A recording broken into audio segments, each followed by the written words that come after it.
कि न तू जमी के लिए है न आसमां के लिए, तेरा वजूद है अब सिर्फ दास्तां के लिए। मिटा दो वो नाम जो देश को खंड खंड करना चाहता है, मिटा दो उस नाम को जो हमारी आजादी, जो नेहरू जी का आज पुण्य स्मरण का दिन है। नेहरू जी ने अपने जवानी के जाने कितने बसंत जेल की सलाखों में बिताए हैं, स्वतंत्रता का संग्राम लड़ा है। उस स्वतंत्रता को अक्षुण्ण रखने के लिए उनकी बेटी इंदिरा गांधी ने बलिदान दिया। उनके पोते राजीव गांधी ने आतंकवादियों से निपटने के लिए अपनी जान की कुर्बानी दी। और एक ये नराधाम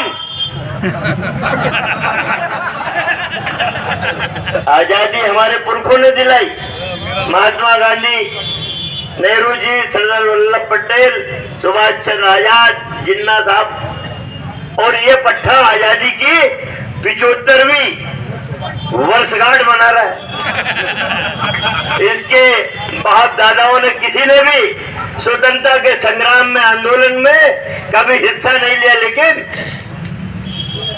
स्वर्ण जयंती आजादी की उन्होंने तो अपना खून पसीना बहा के आजादी दिलाई। कांग्रेस के लाखों लोगों ने अपनी जान की कुर्बानी देके अंग्रेजों के छक्के छुड़ा के आजादी दिलाई। लेकिन ये पट्टा जानता है भारत के मर्म को। आजादी के 75 साल के बाद, आजादी के 75 साल के बाद मैं ये कहना चाहता हूँ कि छोटे छोटे देश जिनको आजादी को 15 साल 20 साल हुए, आज विकास के चरम पे है। लेकिन हमारा भारत इतना विशाल देश जिसकी आजादी को 75 साल हो गए, और नरेंद्र मोदी जैसे लोग आज भी, जब मेरे देश का नौजवान रोजगार मांगता है, जॉब मांगता है, तो नरेंद्र मोदी कहता है कि पहले हिजाब पे चर्चा कर लो यार। हिजाब आप कहाँ मांग रहे हो? हिजाब लाके रख देता, टीवी पे डिबेट चालू हो जाती है, हम हिजाब नहीं पहनने देंगे, हम ये नहीं करेंगे। उनके बिच्छू आ जाते हैं बीजेपी के, वो टीवी पे डिबेट, वो जॉब तो गई कहाँ, हिजाब पे चर्चा चालू हो जाती है। आजादी के 75 साल बाद हमें मंदिर मस्जिद खिला रहा है जवान, हिंदू मुसलमान खिला रहा है। जब मेरे देश का विद्वान आदमी 108 सीनियर आईएएस अधिकारियों ने, जिन्होंने देश को चलाया है, जब वो रिटायर हुए तो अभी 108 सीनियर आईएएस रिटायर्ड ने प्रधानमंत्री को पत्र लिख के भेजा है कि माननीय मोदी जी, देश का माहौल सौहार्दपूर्ण नहीं है, मेहरबानी करके कर्म कीजिए। उन विद्वानों ने विकास की बात करी। जैसे ही विकास की बात आती है, ज्ञानवापी मस्जिद भी आएगी, कुतुब मीनार भी आएगी, ताजमहल भी आएगा। अभी एक लड़की जीती है यार, भैया आप लोग पत्रकार सुनना, अभी स्वर्ण पदक लेके आई है वो मेरी काम की जगह, वो बॉक्सिंग में।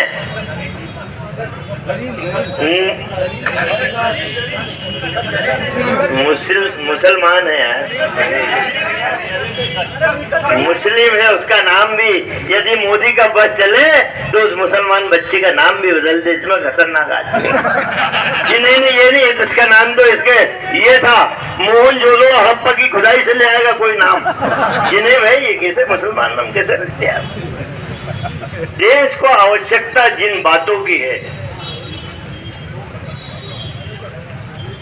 क्या उन लाखों बलिदानियों ने जो नेहरू जी और गांधी जी के साथ पैदल चलते थे, आजादी का बिगुल बजाते थे, क्या उन बलिदानियों की बूढ़ी आंखों ने इस तरह के भारत का सपना देखा था? क्या उन्होंने ये सपना देखा था कि एक बार फिर मेरा देश टूटे, फिर खंड खंड बिगड़े, फिर हिंदू मुसलमान हो? मोदी जी, इस देश के भाईचारा को नजर मत लगाइए। गंगा जमनी तहजीब का ये देश, जहाँ मुसलमान भी खुलूस से रहना चाहता है, जहाँ हिंदू भी इत्मीनान से रहना चाहता है। अब तो बात करो किसान के उस नौजवान बेटे की जो पढ़ लिख के जिसके हाथ बेरोजगारी से भरे हुए। अब तो बात करो उस किसान की जिसे आपने झूठे सपने दिखाए हैं।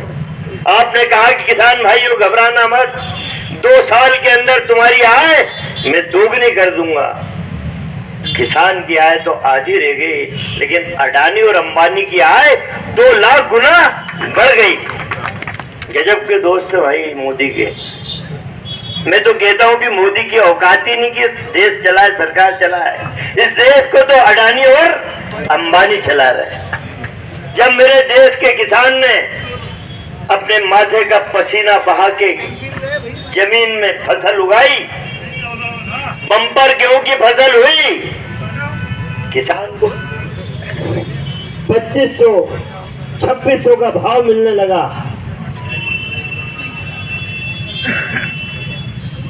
तो अडानी और अंबानी ने उसके कान में कहा कि मोदी जी गेहूं के निर्यात पर रोक लगाइए, यदि ये सब चला गया विदेश तो हमसे कौन खरीदेगा, हमारे साइलो कैसे भरेंगे। मोदी ने सुना, उन्होंने तत्काल आदेश दिया कि गेहूं के निर्यात पर तत्काल रोक लगाई जाए।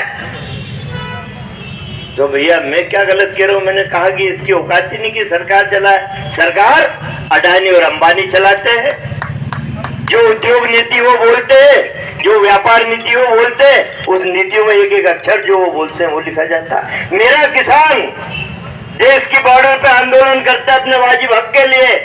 750 किसान एक साल में शहीद हो जाते हैं। उनके लिए एक शब्द भी नरेंद्र मोदी के फूटे मुंह से नहीं निकले। 750 किसान शहीद हुए। अभी मेरी बहन बोल रही थी, अब वो शब्द में बोलना नहीं चाहता कि वो बहन के मुंह से अच्छे लगे। कहाँ चक्कर हम थोड़ा बिना फैमिली का है, नहीं ठीक बात मैं बोल नहीं सकता। आज मध्य प्रदेश का पिछड़े वर्ग का साथी, कमलनाथ की 1.25 साल की सरकार में मैं मंत्री था।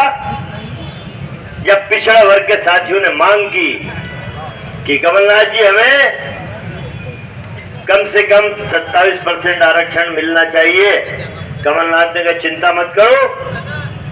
कमलनाथ जी ने अध्यादेश लाके मध्य प्रदेश की विधानसभा में चर्चा कराई, कानून बनाया और 27% यदि पिछड़े वर्ग के साथी को आरक्षण का कानून बनाया तो 10% आरक्षण सामान्य वर्ग के उस नौजवान बेटे के लिए भी बनाया जो आर्थिक रूप से कमजोर था।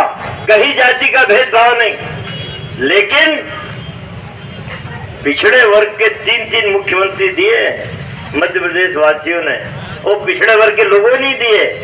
उमा भारती, बाबूलाल गौर, शिवराज चौहान। लेकिन मेरे प्रदेश का पिछड़े वर्ग का साथी समझ गया है कि हमें छला गया है, हमें ठगा गया है और ये चुनाव आ गए हैं। ये चुनाव तो कराना ही नहीं चाहते थे, ये चुनाव कराना ही नहीं चाहते थे। ये तो न्यायपालिका का डंडा है कि डर के मारे शिवराज को चुनाव कराना पड़ रहा है। इसलिए नहीं चाहता था कि महंगाई की मार से एक एक व्यक्ति त्रस्त है। मेरी माता बहनें त्रस्त है, उनका बजट गड़बड़ा गया। मेरे प्रदेश का नौजवान रोजगार के लिए हाथ फैला के खड़ा है। मेरे नौजवान को जो सपना दिखाया था नरेंद्र मोदी, शिवराज चौहान, वो सपने टूट के बिखर गए हैं। उसकी आंखों में अश्रुधारा है। याद रखना, जब नौजवान के सपने टूटते हैं, उसके निकले हुए आंसू के सैलाब में तुम क्या तुम्हारे पिताजी भी आ जाए तो बच नहीं पाओगे। आने वाला समय इस देश के किसान का है, इस देश के नौजवान का है। तो महंगाई की मार, किसान के हाथ कमजोर, नौजवान के हाथ बेरोजगारी से भरे हुए, पिछड़े वर्ग के साथ दोगली नीति, इन सारी बातों से शिवराज घबराया हुआ था। वो चुनाव नहीं चाहता था, लेकिन अब चुनाव आ गए हैं तो मेरा आप सब साथियों से हाथ जोड़ के अनुरोध है, इनकी हस्ती मिटा दो। मैंने एक शेर यही कहा था यहीं की सभा में, महेंद्र भाई, इन्होंने कहा था कांग्रेस मुक्त भारत बनाना था अमित शाह और नरेंद्र मोदी ने। मैंने यही शेर पढ़ा था कि हस्ती मिटा दे, मोदी के लिए कहा था कि हस्ती मिटा दे हमारी, ये तुझ में दम नहीं, अरे हम भी तुम्हारे बाप हैं, किसी से कम नहीं। तो मेरा ख्याल आज इतना ठीक है सामने है ना। आप चुनाव की तैयारी करो, चुनाव की तैयारी करना है। हमारी एक बहन बीएसपी से चुनाव लड़ी थी, वो आई है, हम उसका इस मंच से स्वागत करते हैं और कामना करते हैं कि आइए 10 कदम कांग्रेस के साथ चलिए, कांग्रेस को मजबूत करिए।